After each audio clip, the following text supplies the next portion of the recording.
c'est bon. Donc l'histoire d'aujourd'hui. Donc je vais lire l'histoire. C'est-à-dire que vraiment je vais la narrer. Donc la personne qui raconte cette histoire, elle écrit la chose suivante. C'est-à-dire qu'elle raconte son histoire elle-même.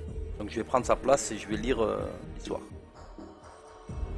Je m'appelle Manal. Donc, la personne qui raconte s'appelle Manal. Je suis d'origine algérienne. Et je vais vous raconter une histoire dont j'ai été victime. Et qui s'est passée en Algérie en juillet 99. Donc cette histoire, elle s'est passée en été 99.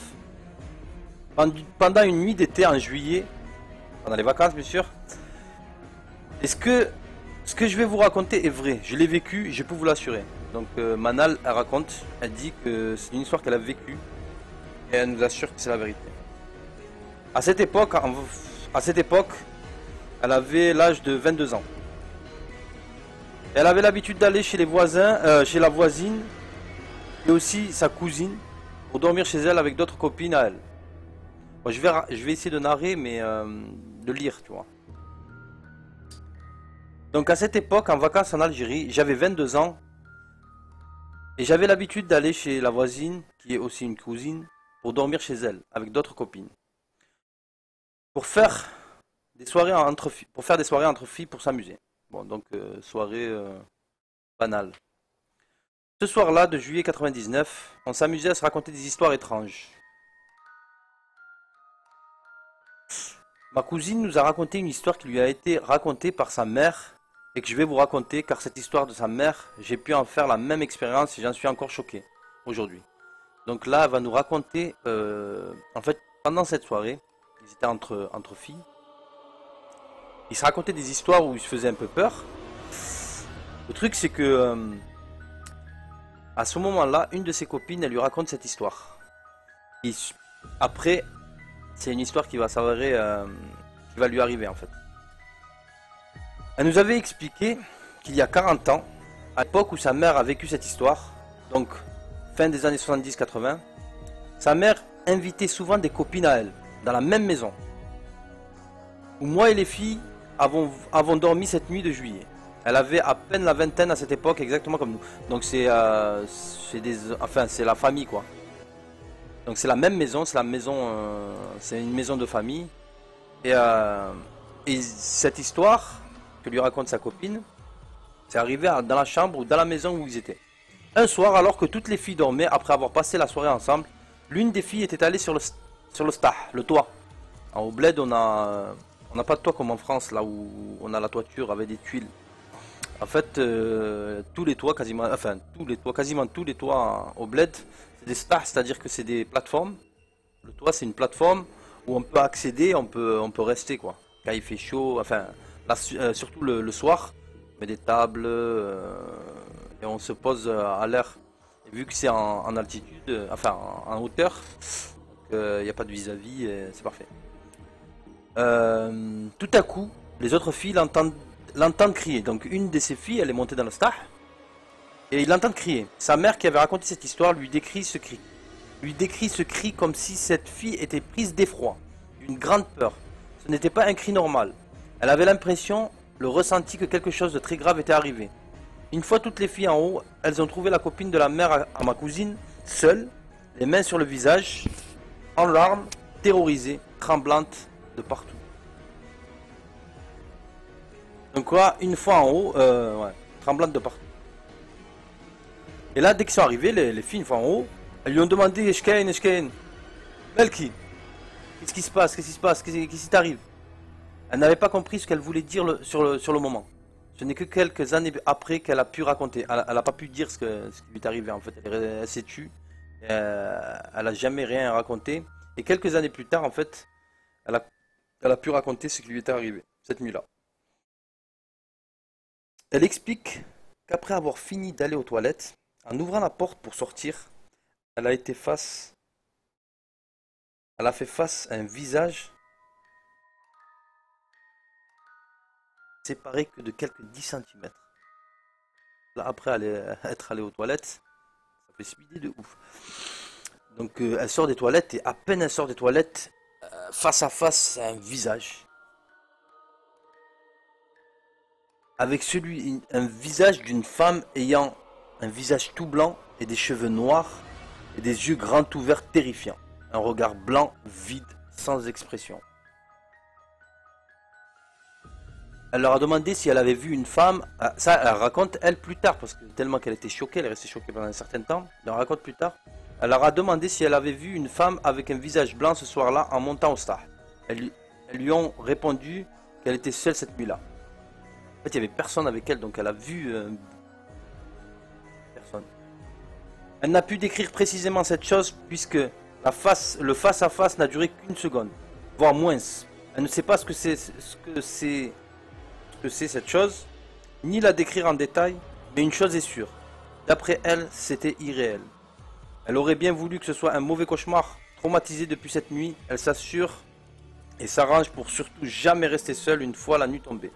Et que depuis cette nuit, il est très dur pour elle de dormir paisiblement. Tout ceci s'est donc passé à la fin des années 70. C'est donc l'histoire qui nous avait été racontée à moi et les filles par ma cousine en cette soirée de juillet 99. Donc en fait, ce qui s'est passé là, cette histoire, elle a été... En fait, ils sont posés, ces filles là, ses copines, ses cousines, et une des cousines, elle raconte cette histoire, comme je vous l'ai raconté, elle lui raconte. Elle le raconte à tout le monde. Donc là, c'est bon, c'est la panique. Là, ils sont un peu en panique. J'en viens donc à ma propre histoire en cette nuit de juillet 99. J'avais donc passé la soirée avec les filles, à manger, rire, etc. C'était cette soirée-là où ma cousine nous a raconté cette fameuse histoire qui lui est elle-même été racontée par sa mère. En fait, c'est la mère à sa cousine qui lui a raconté. Donc là, la soirée passée, on s'était couché vers 2 h du matin. Entre-temps, j'avais déjà oublié l'histoire. Donc un peu plus tard, donc l'histoire c'est bon, c'est passé, ils se sont fait peur et tout. Et là, bon, c'était l'heure de se coucher, il était 2 h du matin. Et je me suis endormi et à 10 minutes avant le Fajr, la prière du matin qui retentit vers 4 h du matin, je me réveillais. J'avais senti un peu avant la prière du matin. J'avais senti un léger souffle sur mon visage. Au début, je pensais que c'était une de mes copines. Je n'y ai pas fait attention, puisqu'on dormait dans la même pièce. Toujours ce souffle de respiration sur mon visage, elle était en train de dormir encore. Mais elle est en train de se réveiller en fait. Elle sentait une brise ou un léger souffle. J'ai prié Dieu pour que cette créature disparaisse. Ah non, attends. Toujours ce souffle de respiration sur mon visage. Au bout de 30 secondes, j'ouvre légèrement les yeux. Là, elle ouvre légèrement les yeux. Et là, j'avais vu à travers les peu de rayons de lumière de la lune qui entrait par la fenêtre un visage blanc avec des cheveux noirs et des yeux blancs qui me fixaient, les yeux grands ouverts. Un corps squelettique vêtu d'une robe blanche à 20 cm de mon visage et de mon corps. Donc là en fait elle est couchée, elle est en train de dormir et là elle sent une présence et elle sent un souffle, une respiration. Là elle se rappelle de l'histoire qu'elle lui a raconté, qu'ils lui ont raconté, elle commence à speeder grave. Et là elle se dit bon je vais ouvrir les yeux. Elle commence à ouvrir les yeux et c'était une soirée de pleine lune. Et là, tout d'un coup, elle voit à travers. Elle voit quoi? Elle voit cette personne. Pâle, yeux blancs, cheveux noirs, longs, debout, squelettique. Je referme les yeux et je sentais mes larmes couler. Tellement qu'elle était en panique. Elle avait les larmes qui coulaient tellement qu'elle avait peur. Je priais Dieu pour que cette créature disparaisse et s'éloigne de moi. Je lisais, je récitais des sourates en chuchotant pour me rassurer et me donner elle faisait des prières, du courage. Enfin, j'étais déstabilisé. C'était la seule chose qui m'était venue à l'esprit en espérant que Dieu me vienne en aide. 5 minutes, ça a duré 5 minutes. 5 minutes plus tard, je rouvre légèrement les yeux. Elle est toujours là, couchée. Elle était couchée juste à côté. Elle était toujours là, couchée.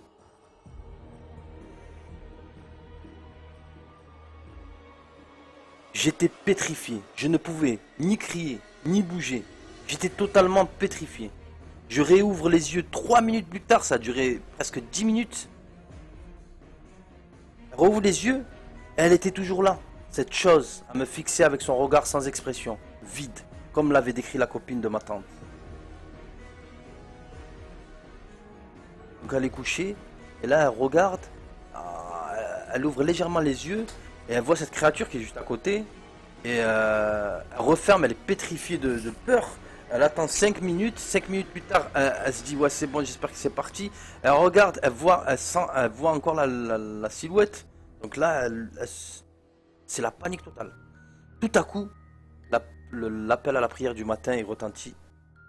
Se fit entendre, je ne sais pas pourquoi, mais grâce à ça, je ne sais comment l'expliquer, je me suis senti apaisé, mon calme était revenu, j'ai réouvert les yeux et cette chose avait disparu. J'ai compris suite à ça que cette créature qui habitait leur maison était venue me rendre visite cette nuit-là. La même créature dont la copine de la mère à ma cousine avait été confrontée. J'étais terrorisé. Jamais je n'ai eu autant peur. J'avais arrêté de respirer et mon cœur n'a jamais battu aussi fort que cette nuit-là. Le lendemain, j'avais raconté cette histoire aux copines. Bien sûr, elles ne m'avaient pas cru. J'ai alors demandé à aller voir, rencontrer la femme qui a été la première confrontée à cette créature.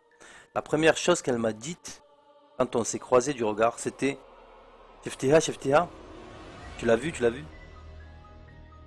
Je lui avais demandé si elle savait ce que c'était. Elle m'a répondu qu'elle n'en avait aucune idée. On ne sait pas ce que c'est, si c'est vraiment réel ou si c'est notre imagination. Pour moi, cette chose est apparue seulement juste après que l'histoire de la copine à la mère de ma cousine m'a été racontée. C'est possible que cela soit mon imagination, mais j'en doute très fortement. On ne sait aujourd'hui toujours pas ce que c'était que cette chose. Aïe aïe aïe. Voilà l'histoire.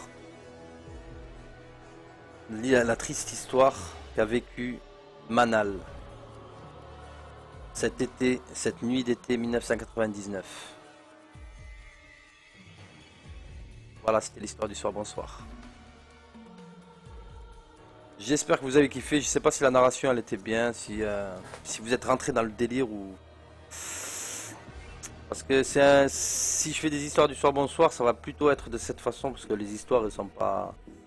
Donc je vais essayer de recouper les histoires et de les raconter. Si vous avez aimé l'histoire, mettez un like, pouce. Ah, PK la vie, désolé, on vient de terminer l'histoire du soir bonsoir. C'est mystérieux quand même ces histoires d'été. C'est souvent l'été. C'est souvent des pleines lunes, souvent des créatures bizarres. Elles apparaissent toujours au même endroit. Ah Pyro, franchement je suis vraiment désolé, mais regarde là il est 22h, il est 23h. Je pouvais pas